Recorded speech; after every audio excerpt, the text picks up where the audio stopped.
हार और जीत जिंदगी में तो लगी रहती है। हार और जीत जिंदगी में तो लगी रहती है, लेकिन असली विजेता वह होता है जो हारने के बाद भी लगातार कोशिश करते रहता है। हेलो नमस्ते, आप कैसे हैं? अपनी यूट्यूब फैमिली में आप लोगों को फिर से स्वागत है। तो चलिए इस वीडियो के माध्यम से हम एक ऐसा टॉपिक्स लेके आए हुए हैं। यदि आप क्लास 12 के छात्र हैं तो ये टॉपिक्स आपके लिए बहुत ज़्यादा इम्पोर्टेंट है। ठीक, तो चलिए हम लोग बिना टाइम गवाए हुए इस वीडियो को स्टार्ट करते हैं और आप इस वीडियो को शुरू से लेके अंत तक बने रहिएगा। तो ये टॉपिक्स का जो प्रूफिंग है ये आपके दिमाग में फिट हो जाएगा। तो चलिए हम लोग बिना टाइम गवाए हुए इस वीडियो को स्टार्ट करते हैं। क्या नाम है? गॉस प्रमेय। गॉस प्रमेय। तो गॉस प्रमेय की हम लोग परिभाषा समझेंगे, या रटना नहीं है, हम लोग क्या करेंगे? समझेंगे। तो समझेंगे तो ये क्या है? ये क्या है? आवेश है। ये क्यों आवेश है? तो ये हम लोग परिभाषा लिखेंगे कैसे, ये आप नोट भी कर लीजिए। लिखिए, यदि किसी विद्युत क्षेत्र के किसी बंद सतह से, तो ये क्या है? ये बंद सतह हुआ है। यदि किसी विद्युत क्षेत्र के किसी बंद सतह से होकर गुजरने वाली कुल विद्युत फ्लक्स का मान, किसी विद्युत क्षेत्र के बंद सतह से होकर गुजरने वाले कुल विद्युत फ्लक्स का मान, उसमें इसके अंदर उपस्थित आवेश के 1/ε0 गुना होता है। क्या? 1/ε0 गुना होता है। अब कैसे? तो इसको हम लोग क्या प्रूफिंग जो करना है उसको फॉर्मूला हम लोग लिखेंगे। क्या हम लोग बोले हैं? किसी बंद सतह से, तो ये बंद सतह है, किसी बंद सतह से होकर गुजरने वाली कुल विद्युत फ्लक्स का मान, उसमें उपस्थित आवेश के, यानी कि उन्हें उपस्थित आवेश के 1/ε0 गुना होता है। तो ये क्यों आवेश है? कितना बोला है? ε0 गुना। इसको बड़ा का क्यों से हम लोग लिखते हैं 1/ε0 गुना। ये क्या हो गया? गॉस प्रमेय हो गया। गॉस प्रमेय का फॉर्मूला हो गया। यदि आपको लिखना है तो जो हम आपको बोले वह लिख लीजिएगा। ठीक, उसके बाद हम इसको क्या करेंगे? प्रूफिंग के बारे में बात करेंगे कि इसको हम लोग प्रूफ कैसे करेंगे। तो चलिए हम लोग फिगर पढ़ते हैं। ठीक, यह फॉर्मूला हुआ। फिगर हम लोग पढ़ते हैं का गॉस प्रमेय को सिद्ध करने के लिए। हाँ, ये बात आप याद रखिए कि जो गॉस प्रमेय होता है ये बंद सतह होना चाहिए। कैसा भी, मान लीजिए कि गॉस प्रमेय ऐसा भी होता, गॉस ऐसा भी होता है, गॉसीय सतह ऐसा भी, गॉसीय सतह ऐसा भी होता है। ठीक, तो आप याद रखिएगा, ये नहीं कि केवल सर्किल में ही गॉस होगा। गॉस का आकार कैसा भी होगा, बस उसे बंद होना चाहिए। अंतिम सिरा और प्रारंभिक सिरा दोनों एक दूसरे पर मिलना चाहिए। ठीक, तो चलिए हम लोग स्टार्ट करते हैं। ये क्या हुआ? आवेश हुआ। ये क्यों आवेश हुआ? तो पहले क्या बोला है? किसी सतह से, तो मान लीजिए कि पहले ये सतह से होकर गुजर रहा है।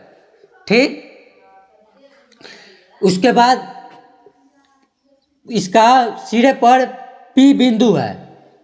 P बिंदु है और इसको आगे की ओर हम आप लोगों को और बढ़ा लीजिएगा, ये और आगे की ओर बढ़ाकर। ठीक, पहले चित्र पढ़िएगा, चित्र पढ़ लीजिए, उसके बाद गॉस प्रमेय सिद्ध हो गया।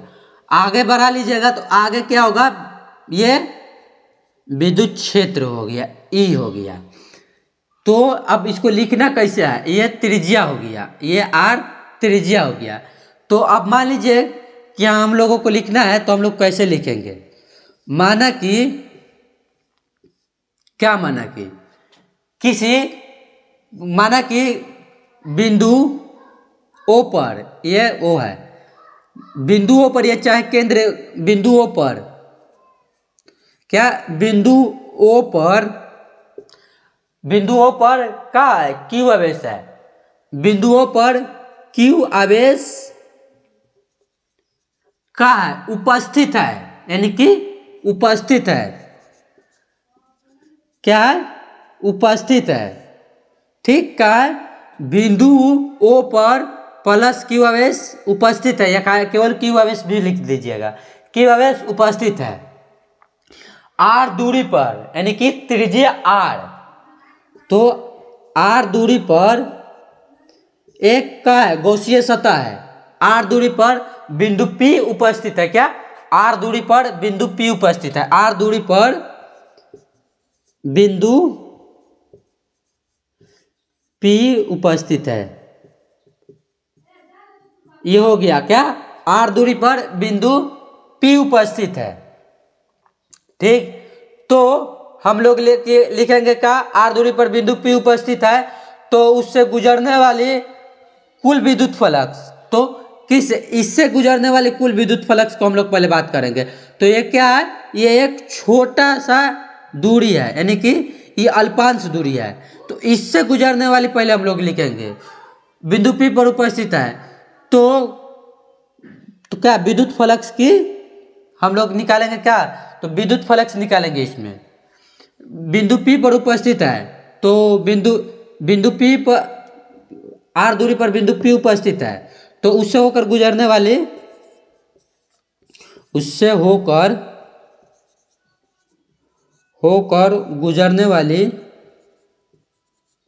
गुजरने वाली क्या? विद्युत फ्लक्स, इससे होकर गुजरने वाली विद्युत फ्लक्स का मान क्या होगा, इसको हम लोग पहले बात करेंगे। पहले छोटे वाले को बात करेंगे।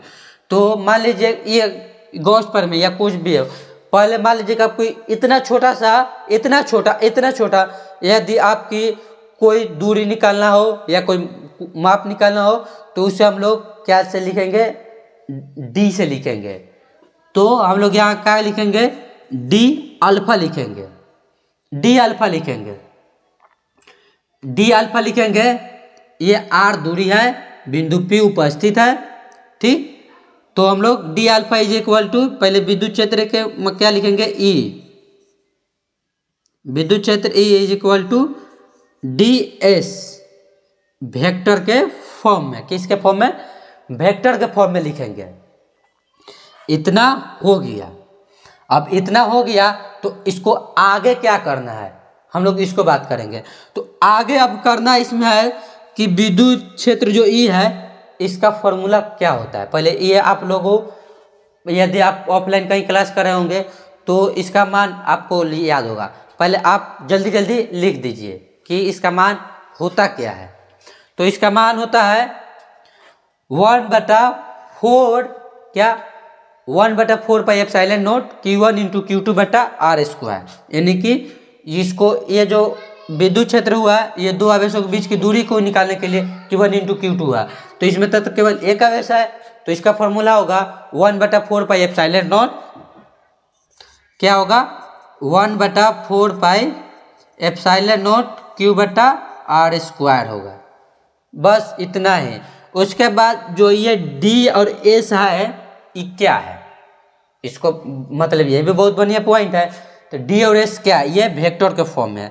तो ये वेक्टर के फॉर्म में है, तो पहले हम लोग ये जानेंगे कि इस बिंदु P पर, जो पथ से बिंदु P पर r दूरी पर बिंदु P है, उसी पथ से क्या निकल रहा है? विद्युत क्षेत्र भी निकल रहा है। तो उसी पथ पर विद्युत क्षेत्र भी निकल रहा है, तो इसे हम लोग वेक्टर के फॉर्म में है, तो इसे पहले अनवेक्टर के फॉर्म में करेंगे। यानी कि पहले इसको हम लोग वेक्टर को फॉर्म में करके इसको हम लोग क्या करेंगे। तो यहाँ पे आप कुछ बात याद रखिएगा। तो यहाँ पे आप ये कर लीजिए कि क्या होगा, वेक्टर के फॉर्म में r कैप बटा n कैप। ई क्या है? r कैप बटा n कैप। ई क्या है? इस सबसे बहुत बढ़िया क्वेश्चन है कि ई है क्या। r मतलब दूरी, n मतलब आवेश की संख्या। ठीक, उसके बाद तो अब मान लीजिए कि cos थीटा, ठीक, तो दोनों जो दूरी है, जो पथ है, एक ही पथ पर है, तो थीटा का मान इसमें कितना होगा? तो थीटा का मान होगा कितना? 0 डिग्री। तो cos 0 का मान कितना होता है? क्या? cos 0 का नहीं, हाँ, cos 0 का मान कितना होगा आप बताइए पहले। तो cos 0 का मान होगा 1। ठीक, cos 0 का मान क्या होगा? cos 0 का मान 1 होगा। यदि आप पे वो मतलब याद करने में सक्षम नहीं है, तो आप बोलिएगा या कमेंट बॉक्स में मैसेज कर दीजिएगा, तो हम आप लोगों को ये मतलब उसको भी ट्रिक लिया के हम आप लोगों को बता देंगे। ठीक, ये क्या हो गया cos थीटा, तो cos थीटा का मान 1 हो गया, तो ds यानी केवल d लिख दीजिए, ये फाई को मान हटा दीजिए।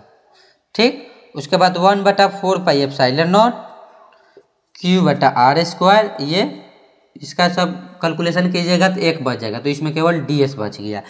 तो ये क्या हो गया, अल्प होगा, यानी कि छोटी सी मात्रा के लिए। अब हम आप लोगों को निकाल के बताएंगे गॉसिय प्रमेय के कुल सतह से होकर गुजरने वाले विद्युत फ्लक्स। तो आप लिखिएगा कुल सतह से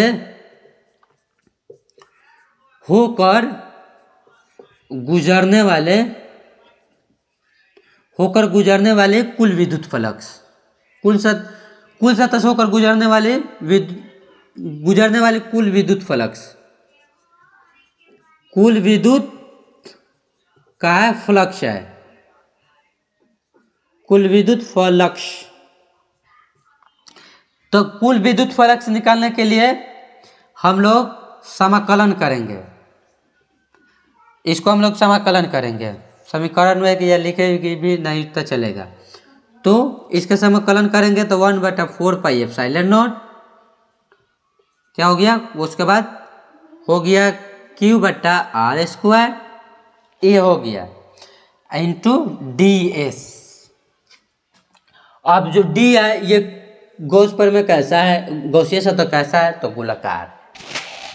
ठीक, ये गोलाकार है, ये गोलाकार है, तो हम लोग समाकलन के चिन्ह से बाहर निकालेंगे, तो इसमें केवल d बच जाएगा, नहीं d अंदर कट जाएगा, वो इसमें फाई बचेगा, इसमें क्या निकलेगा 1/4 पाई एप्सिलॉन नॉट q/r², और d का मान कितना होगा, s का मान, d तो इसी में रह जाएगा, ये क्यों s निकलेगा, तो s का मान कितना होगा, तो s का मान होता है क्या 4 पाई r², s का मान होगा 4 पाई r²। आप कहीं भी लिख लीजिए कि s = 4 पाई r², 4 पाई r²। ठीक, उसके बाद हम लोग इसको क्या करेंगे, काटेंगे, तो 4 पाई से 4 पाई, r² से r², तो ये हो गया का आप लोगों को गॉस प्रमेय। देखिए हम लोग यही फॉर्मूला लिखे थे, इसको हम लोग इस फॉर्म में भी लिख सकते हैं। ठीक, तो चलिए ये इस वीडियो में इतना ही, ये प्रूफ हो गया, क्या प्रूफ, ये प्रूफ्ड हो गया। यदि ये क्लास आपको अच्छा लगा तो आप दूसरे और किसी भाई बंधुओं के पास शेयर करें और अपने चैनल को सब्सक्राइब करें।